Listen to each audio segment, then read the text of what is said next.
Volvió a suceder Así que estamos en un piso 13 y bueno, volvió a temblar y se siente bastante. Entonces dijimos, hay 1 o 2 temblores por semana que, a ver, siempre hay temblores, en nuestra región es típico, pero con más intensidad. Entonces, ¿qué tal si llamamos a la gente del INPRES y consultamos a ver cómo están esas mediciones y qué puede llegar a estar sucediendo? Así es que tenemos en línea a Rodolfo García, que es director nacional del INPRES, es el ingeniero Rodolfo García. ¿Qué tal, ingeniero? ¿Cómo le va? Buen día, Natalia y Antonio los saludan. Bienvenido. Buen día, Antonio y Natalia, un gusto. ¿Cómo les va? Bien, muy bien, un gusto poder charlar con usted y, bueno, consultarle, porque imagínese, estaba en un piso 13, cuando empieza a temblar, acá lo percibimos perfectamente por menor intensidad que tenga el temblor, pero los últimos que hemos tenido en las últimas semanas, que han sido 1 o 2 por semana, se han percibido notablemente. Y bueno, ¿qué conclusiones sacan? Porque tienen ahí en la página, nosotros lo primero que hacemos es consultar la página de ustedes, la intensidad, la ubicación y todo esto. Bueno, primero coincidir totalmente en la introducción, Antonio, que hacías, ¿no? En donde vos dices, vivimos en una zona sísmica. Uh-huh. Sin duda, la región de Cuyo, particularmente Mendoza y San Juan, es una zona sísmica que tiene su historia, ¿no? Es decir, que no es algo nuevo.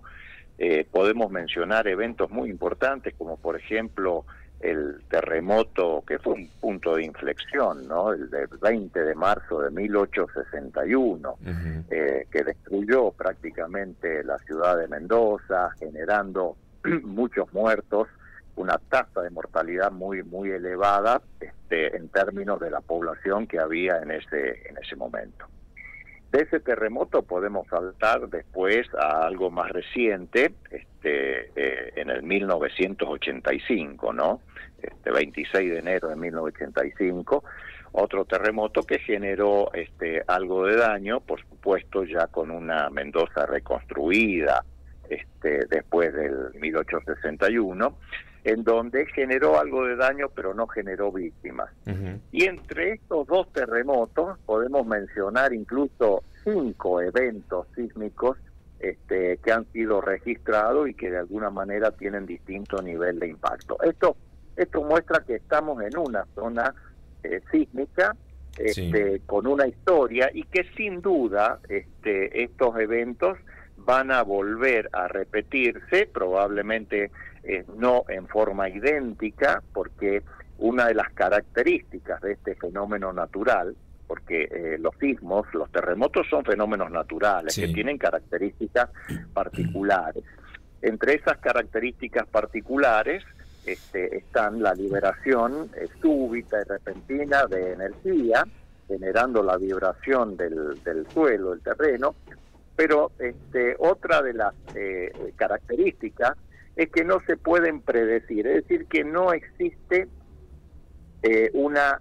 un conocimiento de poder predecir, entendiéndose por predecir, fijar el día, la hora, el lugar, Sí. y qué tan fuerte, qué tan intenso va a ser el movimiento del sismo o del terremoto. Uh-huh. Por lo tanto, estos movimientos que Antonio vos mencionas, Uh-huh.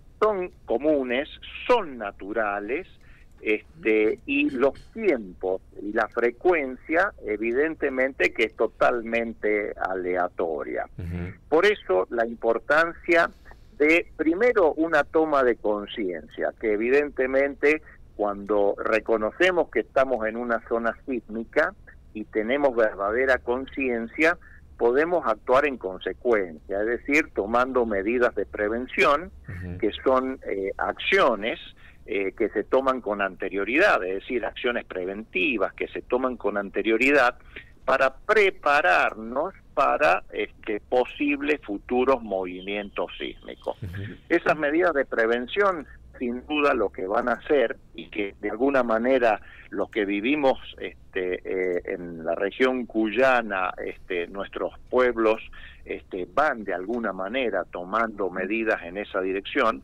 es mejorar el entorno, es decir, mejorar todo lo que es el entorno construido por el hombre, ¿está bien? Las construcciones, la infraestructura, sí, con el objeto de disminuir la vulnerabilidad sísmica, por lo tanto aumentar la seguridad frente a terremotos, y por supuesto también otra componente importante en la prevención sísmica es el comportamiento humano, las organizaciones, los planes de emergencia, que de alguna manera esos actúan eventualmente cuando se produce el terremoto para mitigar los efectos dañinos que puedan llegar a tener estos eventos, ¿no? Rodolfo, ya volvemos un poco a eso que es muy interesante, es muy importante, porque muchas veces cuando suceden este tipo de eventos en familia tratamos de buscar un lugar en común, o inclusive un lugar seguro dentro del hogar o del barrio, porque a veces se corta energía, se cortan teléfonos, todas esas cuestiones. Pero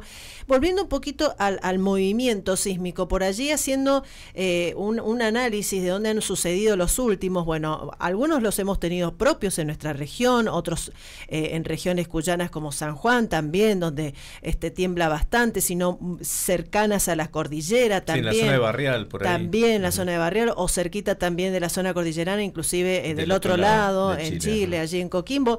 Pero muchos lo atribuyen a dos cosas, o por lo menos utilizan dos términos. Primero, puede ser que algún volcán puede estar con algún tipo de actividad, por ejemplo el Tupungatito, que puede impactar en mayor o menor medida en algo que esté pasando también por acá, y otros hablan de un enjambre, ¿no? Que se producen enjambres sísmicos, a ver si es correcto o no, como que la Tierra va desatando esa energía que va teniendo acumulada, y esto en gran parte es positivo.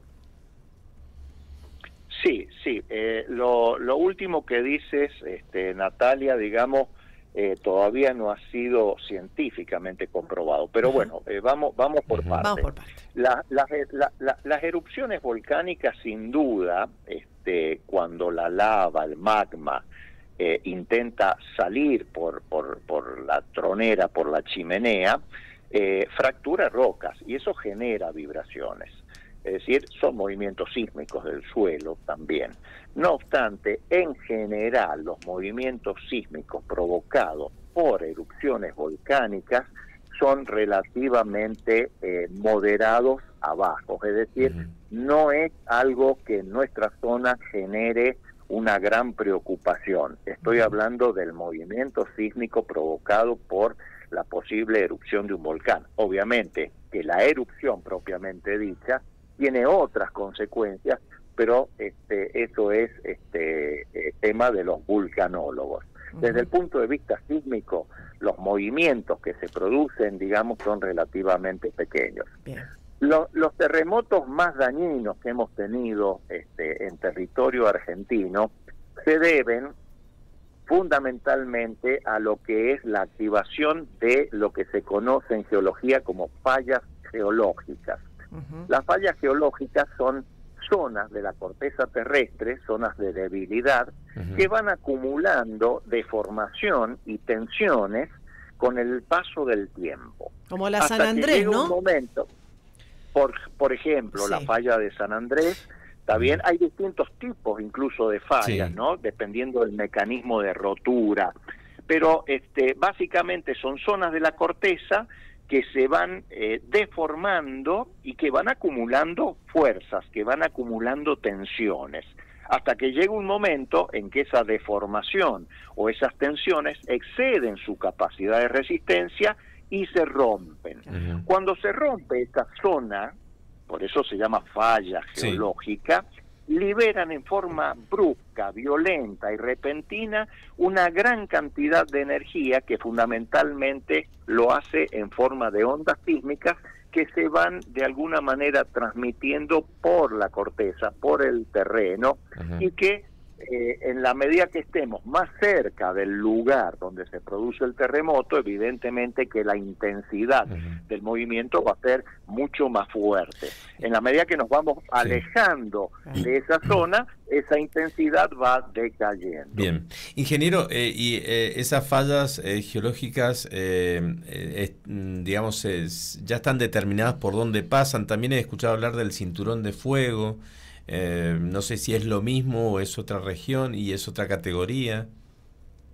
Sí, sin duda es otra categoría, es algo, el cinturón de fuego es los bordes de contacto de grandes placas tectónicas, que en definitiva es lo que origina los plegamientos y las deformaciones en nuestra placa, que es la placa sudamericana. Si uno tuviera y pudiera mostrar un mapa, en la parte del Pacífico, hacia el oeste de la costa chilena, se encuentra la placa de Nazca. Esa placa de Nazca interactúa, choca con la placa sudamericana continental y subduce, es decir, se mete por debajo. Esa interacción es la que ha generado incluso la cordillera de los Andes, que es un plegamiento, ¿no? Es la orogénesis. La creación de la cordillera se debe a esta interacción, a este choque, porque una placa viaja o se mueve en dirección contraria a la otra.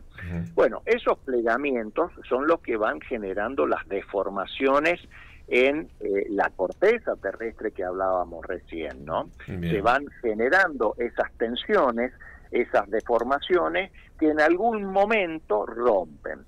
Entonces tenemos terremotos y aquí hablo de la categoría, Antonio, que vos mencionabas, ¿no? Si nosotros comparamos los terremotos, las magnitudes de los terremotos que tenemos nosotros, ¿está bien? Históricos, conocidos, son bastante menores a los terremotos que se producen, por ejemplo, en Chile, que es una zona donde, de hecho, el terremoto más grande de la historia conocida se produce en 1960 en la zona de Valdivia, ¿no es cierto? Esos tienen su origen en ese contacto de placas y no en fallas geológicas que son como microfisuras, entre paréntesis lo micro, dentro de una placa, ¿no es cierto? Bien. Ingeniero, le agradecemos muchísimo, muy claro con toda la explicación que nos ha dado, muy amable. Un gusto y a disposición. Gracias, adiós, hasta luego. Estábamos hablando con el ingeniero Rodolfo García, que es director nacional del INPRES, el Instituto Nacional de Prevención Sísmica, al cual siempre consultamos porque es quien publica los datos de todos los movimientos telúricos que se registran en el país, y allí en la página ustedes pueden acceder, ponen INPRES con N, INPRES, y tienen los datos, pueden acceder tranquilamente a ver